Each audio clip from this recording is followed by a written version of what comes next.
Praise lord children, దేవునికి ఎంతో వందనాలు. మరి ఒకసారి దేవుడు మనకు ఈ విధంగా మనము సండే స్కూల్గా కూర్చొని మనము దేవుని యొక్క వాక్యం నేర్చుకోవడానికి, మరి న్యూ స్టోరీ నేర్చుకోవడానికి దేవుడు మనకిచ్చిన అవకాశము, దేవుడు మనకిచ్చిన ఆపర్చునిటీని బట్టి దేవునికి ఎంతో వందనాలు. ప్రేయర్ చేసుకుందాము లెసన్లోనికి వెళ్ళకముందు. మహాపరిశుద్ధుడైన ప్రేమగల మా పరలోకపు తండ్రి, నీకు ఎంతో వందనాలు. గడిచిన వారం అంతా కూడా కాపాడినారు నాయన, నీకు వందనాలు. మరి యొక్క నూతనమైన వారంలో ప్రభు దినంన యేసు ప్రభు మా పాపముల కొరకనే చనిపోయి పాతి పెట్టబడి తిరిగి లేచిన దినంన మీరు మాకు ఇచ్చిన ఈ యొక్క సమయం బట్టి నీకు వందనములు. పిల్లలు నీ యొక్క వాక్యం నేర్చుకుంటుండగా సహాయం దయచేయండి. వారి స్కూల్స్లలో వారు చదువుకుంటుండగా వారికి జ్ఞానం దయచేయమని, నీ వాక్యంను కూడా చదువుకోవడానికి వారికి టైం దయచేయమని వేడుకుంటూ యేసయ్య పరిశుద్ధమైన నామమున ప్రార్థించి వేడుకుంటున్నాం తండ్రి, ఆమెన్. రెండవ దినవృత్తాంతములు 30వ అధ్యాయము, 2 Chronicles 30th చాప్టర్. రాజైన హిజ్కియా మరి ఇస్రాయేలు యూదా దేశాల ఎందంతటా ఉత్తరాలను పంపిస్తారనమాట. ఇఫ్రాయిము మనస్సే గోత్రాలకు మరి దేవుని యొక్క మందిరానికి రండి, యెరూషలేములో ఉన్న దేవుని యొక్క మందిరానికి వచ్చి మరి అక్కడ పస్కా విందును మనం జరిపించుకుందాము అని మరి పంపిస్తారనమాట. మరి పస్కా విందు అంటే మనకు తెలుసు కదా పిల్లలు. మరి ఇశ్రాయేలీలకు మరి 7 ఫీస్ట్స్ ఉంటాయి అన్నమాట, 7 విందులు ఉంటాయి. కాబట్టి దేవుని వాళ్ళు ఆరాధిస్తారనమాట. దేవుడు వాళ్ళ పక్షాన చేసిన గొప్ప కార్యాలను బట్టి ఐగుప్తు దేశంలో ఏ విధంగా దేవుడు వాళ్ళను మరి ఆ యొక్క ఐగుప్తు దేశం నుండి బయటికి తీసుకొని వచ్చినప్పుడు ఏ విధంగా వాళ్ళు ఆ యొక్క పస్కా పశువును వధించి వారి యొక్క గృహాల మీద ఆ యొక్క రక్తంను పూసుకున్నప్పుడు మరి ఆ యొక్క మరణ దూత వాళ్ళను దాటి వెళ్ళిపోయిండు అనే విషయాలు మనం తెలుసు కదా మనకు. ఆ యొక్క విందును వాళ్ళు జరిపించుకుంటూ ఉంటారు అన్నమాట. ఎవ్రీ ఇయర్ వాళ్ళు గుర్తు చేసుకుంటూ ఉంటారు అన్నమాట, దేవుడు వాళ్ళ పక్షాన చేసిన గొప్ప కార్యములు. కాబట్టి ఒక డిక్రీ చేయబడ్డది అనమాట, ఒక శాసనం చేయబడ్డది. ఆ యొక్క పస్కా విందు జరిపించాలా, ఎందుకంటే చాలా రోజులు అయిపోయింది మనం ఈ యొక్క పస్కా విందు జరిపించలేదు. మరి లాస్ట్ టైం మనం చూసుకున్నాం ఆహాజు రాజు ఏ విధంగా మరి దేవుని యొక్క మందిరం యొక్క తలుపులను మూసేసిండని. కాబట్టి మరి ఇంతకుముందు ఉన్న రాజులు ఎంతో దుష్టమైన రీతిగా దేవుని నుండి దూరం వెళ్ళిపోయినారు కదా. కాబట్టి మరి హిజ్కియా రాజు ఆ విధంగా లెటర్స్లలో ఏం రాస్తారంటే, మరి అబ్రహాము, ఇస్సాకు, ఇశ్రాయేలు దేవుడైన ప్రభువు వైపు మనము తిరుగుదాము, అప్పుడు ఆయన మన వైపు తిరుగుతాడు. మరి మన పితరుల వలె మనము దేవునికి వ్యతిరేకంగా పాపం చేయకూడదు. మరి మనము స్టిఫ్ నెక్డ్ పీపుల్గా ఉండొద్దు, అంటే మెడవంచని వాళ్ళంగా, మొండి వాళ్ళంగా ఉండొద్దు. దేవునికి మనల్ని మనము ఈల్డ్ చేసుకుందాము, సమర్పించుకొని మనం దేవుని యొక్క మందిరంలోనికి వెళ్దాము. మరి అక్కడ దేవుని సేవిస్తాము. అప్పుడు దేవుని యొక్క కోపం మన మీద నుండి వెళ్ళిపోతుంది. మరి దేవుని యొక్క కంపాషన్ అంటే దయ, జాలి, మరి కృప, కనికరం మన మీద వస్తుందన్నమాట అని ఆ యొక్క లెటర్స్ పంపిస్తారనమాట. సో ఎఫ్రాయిం, మనస్సే, జెబులూన్ ప్రాంతాలకు ఈ యొక్క లెటర్స్ వెళ్తాయి. అప్పుడు చాలామంది అందులో వాళ్ళు వెక్కిరిస్తారనమాట. ఏంటి పస్కా విందు ఏంటి, ఎప్పుడు మనం చేయలే కదా అని ఆ విధంగా వెక్కిరిస్తారు. కానీ చాలామంది ఆషేర్, మనస్సే, జెబులూన్ వాళ్ళు మరి తమను తాము తగ్గించుకొని యెరూషలేమునకు వస్తారనమాట. చాలామంది మరి యెరూషలేము యొక్క ఆ యొక్క దేవుని మందిరానికి వస్తారు. వచ్చిన తర్వాత మరి ఇతర దేవుళ్ళకు మరి ఇంతకుముందు బలిపీఠంలు ఉండే అనమాట. వాటన్నిటిని కూడా ఫస్ట్ పడద్రోయాలి కదా. పడద్రోసి అన్నిటినీ కిద్రోను మరి వాగులో కలిపేసింటారు అనమాట వాటన్నిటిని. ఇంకా ఇప్పుడు పస్కా బలి పశువును వాళ్ళు వధించాలి కాబట్టి ఇంకా వేరే బలిపీఠ అంటే దేవునికి అర్పించడానికి బలిపీఠంలు కడతారనమాట వాళ్ళు. వాటిని పడగొట్టి వేరే కొత్త వాటిని కట్టి మరి యాజకులు, లేవీలు, ప్రీస్ట్స్, లీవైట్స్ వీళ్ళందరూ కూడా బర్న్ట్ ఆఫరింగ్స్ వాళ్ళు అర్పిస్తారనమాట. ఆ యొక్క రక్తం ఈ విధంగా స్ప్రింకిల్ చేస్తారనమాట, ప్రోక్షిస్తారనమాట. అప్పుడు చాలామంది మరి ఆ యొక్క అంటే ఆ యొక్క సమాజంలో చాలామంది తమను తాము క్లీన్ చేసుకోకుండా వచ్చేసిండ్రు అనమాట. అంటే వాళ్ళ యొక్క పాపములను దేవుని దగ్గర ఒప్పుకోకుండా, దేవుని వైపు తిరగకుండా వాళ్ళు వచ్చేస్తారనమాట. సో లేవీలు అలాంటి వారి కొరకని మరి మళ్ళా అర్పిస్తారనమాట. ఎంతోమంది మనస్సే, ఎఫ్రాయిం, ఇశ్శాఖార్, జెబులూన్ వాళ్ళు తమను తాము వాళ్ళు దేవుని ముందర సరిపడలేదు కాబట్టి సరిపడకుండానే ఆ యొక్క పస్కా విందును వాళ్ళు జరిగిస్తారనమాట. అప్పుడు హిజ్కియా రాజు ఎంత మంచి రాజు చూడండి. వీళ్ళందరి కొరకని ప్రార్థన చేస్తారనమాట దేవుని దగ్గర. దేవా వీళ్ళందరినీ క్షమించు దేవా అని ప్రార్థన చేస్తాడు. అప్పుడు ఇంకా అంతేకాకుండా పస్కా విందు అయిన తర్వాత నెక్స్ట్ వాళ్ళకు అన్‌లెవెన్ బ్రెడ్ డేస్ అనమాట. సో, వాటిని కూడా వాళ్ళు 7 డేస్ వాళ్ళు ఎంతో ఆనందంతో జరిపిస్తారు. లేవీలు, యాజకులు వాళ్ళు దేవుని స్తుతిస్తూ మరి దినదినము కూడా అన్ని రోజులు కూడా ఆ యొక్క విందు జరిపించిన దినాలన్నీ కూడా మరి పెద్దగా ఇన్‌స్ట్రుమెంట్స్‌తోని దేవుణ్ణి వాళ్ళు వాయిద్యాలతోని దేవుణ్ణి స్తుతిస్తారనమాట. ఎన్నో మరి బులక్స్, షీప్ అక్కడ హిజ్కియా రాజు మరి వాళ్ళకు ఇస్తాడనమాట. దేవునికి అర్పిద్దాం మనం, దేవునికి మన పాపములను గురించి మనం ఒప్పుకుందాము. దేవునికి బలులను అర్పించి మరి ఆయన యొక్క కోపం మన మీద నుండి తొలగిస్తాడు అని చెప్పి ఆ విధంగా దేవుని వైపు తిరుగుతారనమాట. మరి సొలొమోను కాలము నుండి అంతవరకు కూడా ఎప్పుడు కూడా ఈ విధంగా పస్కా విందు జరిపించబడలేదు అని మరి దేవుని వాక్యంలో మనం చూడొచ్చు. అప్పుడు ప్రీస్ట్స్, లీవైట్స్ వాళ్ళు లేచి మరి యాజకులు మరి లేవీలు లేచి ప్రజలను ఆశీర్వదిస్తారనమాట.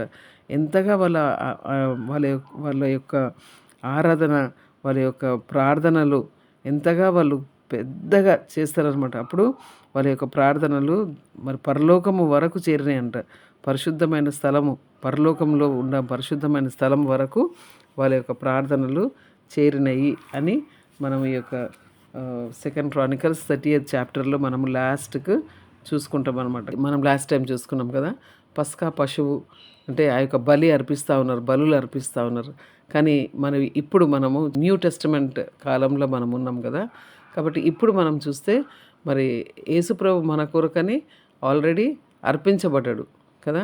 2024 ఇయర్స్ బ్యాక్ యేసుప్రభు దేవుడు ఈ లోకానికి యేసుప్రభుగా వచ్చిండు. ఎందుకనంటే మన పాపములను క్షమించడానికి. కాబట్టి ఆయన ఆల్రెడీ మన కొరకని ఆఫరింగ్గా ఇవ్వబడ్డాడు అనమాట. మనం జస్ట్ యేసుప్రభును నమ్ముకోవాలి. యేసుప్రభు నా పాపముల కొరకని ఎంత భయంకరంగా సిలువ మీద చనిపోయిండు, ఆఫర్ అయిపోయిండు మన కొరకని కదా. కాబట్టి ఈ యొక్క విషయం మనం అర్థం చేసుకొని యేసుప్రభుని నమ్ముకొని యేసుప్రభు బిడ్డలంగా అయినప్పుడు మరి మనము చేసే ప్రార్థనలు కూడా మరి పరలోకమునకు చేరుతాయి అన్నమాట. కాబట్టి ఈ విషయాలు అర్థం చేసుకోవడానికి పిల్లలు దేవుడు మనకు సహాయం చేయను గాక.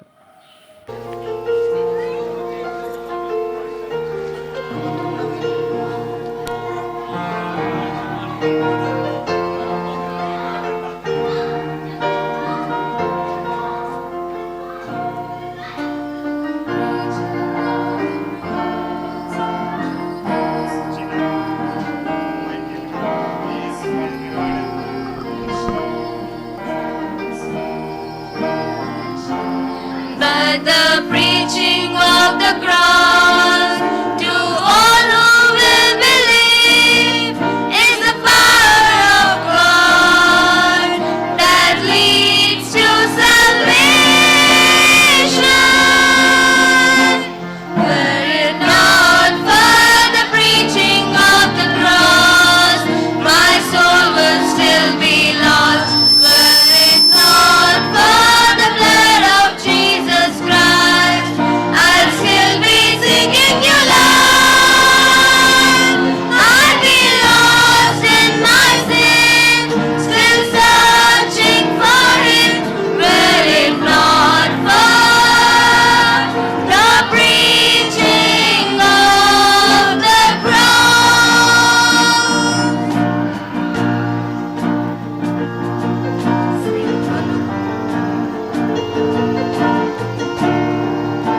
పాట చూసి ఎంజాయ్ చేసిండ్రు అనుకుంటున్నా.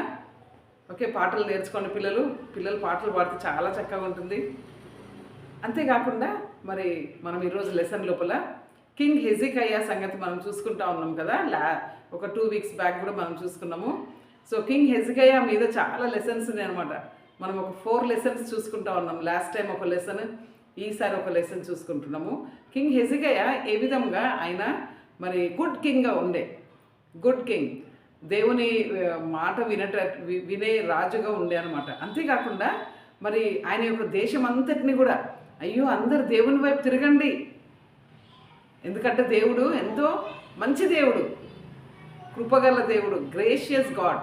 కాబట్టి అందరు కూడా దేవుని వైపు తిరిగితే దేవుడు తప్పకుండా మనకు సహాయం చేస్తాడు. దేవుడు మరలా మనకు తిరిగి మరి ఆయన కృప మన మీద చూపిస్తూ ఉంటాడు అని చెప్పి అందరు చెప్పడము. అప్పుడు తిరిగి దేవుని యొక్క మందిరం తలుపులు తెరవడము, అందరు కూడా మరి దేవుని మందిరానికి వచ్చి ఏ విధంగా వాళ్ళు దేవుని స్తుతించిండ్రు, ఆరాధించిండ్రు, దేవునికి ఆ యొక్క పస్కా విందు చేసిండ్రు అనే విషయం మనము లెసన్లో చూసుకున్నాం కదా. కాబట్టి మన లైఫ్లో కూడా మరి ఎవరన్నా దేవుని వైపు అయ్యో దేవుని నమ్ముకో, దేవుని మాట వినాలా, దేవుడు చెప్పినట్లు మనం వినాలా, దేవుని వాక్యం చదువుకో, బైబిల్ చదువుకో, మరి చర్చ్కి వెళ్ళు అని ఎవరైనా మనకు చెప్తున్నారు అనుకోండి, ఆ మాటలను మనం విని ఆ మంచి మాటలను మనము వెంబడించాలి, మనం ఫాలో చేయాలన్నమాట. కాబట్టి హిజ్కియా కింగ్ ఏ విధంగా మనుషులందరినీ దేవుని వైపు తిప్పిండు అనమాట. కానీ కొంతమంది ఎక్కిరించిండ్రంట, ఏం దేవుడు అని. కాబట్టి కొంతమంది ఆ విధంగా ఉంటారు పిల్లలు. మరి స్కూల్స్లలో కూడా ఫ్రెండ్స్ ఆ విధంగా కొంతమంది ఉంటారు, మరి కేర్లెస్ అనమాట. గాడ్ అంటే కేర్లెస్గా ఉంటారు. కాబట్టి అలాంటి వాళ్ళతో మనం ఎక్కువ ఫ్రెండ్షిప్ చేయకూడదు. వాళ్ళ గురించి మనము ప్రేయర్ చేయాలి. దేవా మా ఫ్రెండ్స్ను నువ్వే మార్చు దేవా అని చెప్పి అలాంటి వారి కొరకు మనం ప్రేయర్ చేయాలి. కానీ అలాంటి వారితో ఉంటే మనం కూడా దేవుని వెంబడించే విషయంలో మనము వెనక్కి వెళ్తూ ఉంటాం. కాబట్టి మరి ఈ కింగ్ హెజికియా సంగతి మనము నేర్చుకొని మరి కింగ్ హెజికియా ఏ విధంగా గుడ్ కింగ్గా ఉండేనో మనం కూడా గుడ్ చిల్డ్రన్గా మనం ఉండాలి. ఎందుకంటే మన గాడ్ ఈజ్ గుడ్. కాబట్టి మనం కూడా దేవుడు మంచివాడు. కాబట్టి మనం కూడా మంచి పిల్లలంగా ఉండడానికి దేవుడు మనకు సహాయం చేయనుగా.